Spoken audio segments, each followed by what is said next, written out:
Johnny, does the World Economic Forum, does it still want to push that bloody phrase, you'll own nothing and be happy? That thing, Johnny, yeah, I think it's still a view held by the unelected powers that be in the World Economic Forum and all those bloody pricks. Oh, I don't think that's going to happen, Johnny. How are they going to enforce that? How are they going to make people, how will they go about it, Johnny? Well, it'll be easier than you reckon, Johnny. All they'll have to do is use a tried and true bloody method of persuasion. How? Propaganda.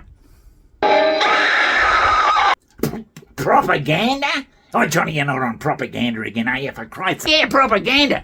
I mean, in the last few years, it's shown how effective governments around the world can be when they just push a line and frighten people, scare people, do whatever they fucking can to get people to move in a certain way. We should talk definitions. Encyclopedia Britannica defines propaganda as the dissemination of information, facts, arguments, rumors, half-truths, or lies to influence public opinion. If we're honest, the less sensationalist way to describe most propaganda is influential rhetoric, or maybe advertising. Now here's a move that might cause some bloody consternation between some of our viewers. The evidence and arguments are in favour of removing cars from our cities. But how would you go about doing that? The answer is simple. We must do everything in our power to make life a living hell for motorists. I hope you have a spare kidney because it's going to cost you £12 to drive your car inside the city limits every single day. Also, speed limits are capped at 10 km per hour for personal vehicles. Have fun driving at a snail's pace, you fat moron. Want to park your car at a car park? Sorry, there's a price and a 50% sales tax. On street parking?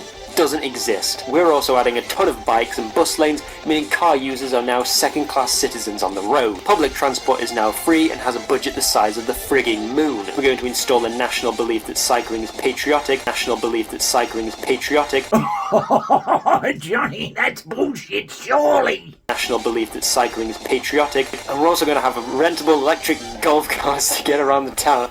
When more and more people ditch driving and make the move to public transport, we'll finally ban all cars from our cities and suburbs. So, Johnny, do you mean to say that the government can by means of advertising and public shaming and all that sort of shit, can push people in one way or... For those in rural areas, go ahead and keep driving your cars, but be warned that we're also coming after motorways. Yes, I also want to touch briefly on getting rid of motorways, autobahns and highways too. Rail travel is less damaging for the environment, looks way nicer, is probably cheaper than paving over vast swathes of countryside with asphalt, lets you enjoy the stunning scenery, lets you read, work and talk face to face on the way, has no traffic jams and barely any noise or air pollution. Well, on the surface of it, it doesn't seem too bad, everyone losing their cars, but you think about it, if you haven't got your car, you haven't got a car. Well, yeah, it becomes obvious if you look at it that way. In summary, cars are disgusting, and if you live in a city, you are morally obliged to use public transport whenever possible. Yes, of course.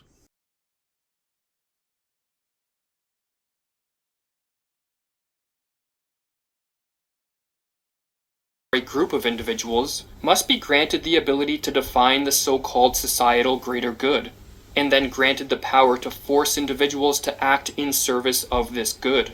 But Johnny, what about people who are bloody billionaires already? They're not gonna bloody want to be giving up all their stuff just willy-nilly. Since the dawn of civilization, it has been ruling classes who anoint themselves the arbiters of the greater good. And so not surprisingly, the greater good, more often than not, merely amounts to the good of those in power. Johnny, that's fucking bullshit. Now, it does seem a long way off, Johnny, but that's how they'll do it. And the history has shown, especially recently, that if you go about it the right way, you can get people to do anything.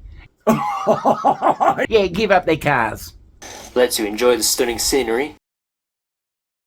Lets you read, work and talk face to face on the way. Has no traffic jams and barely any noise or air pollution.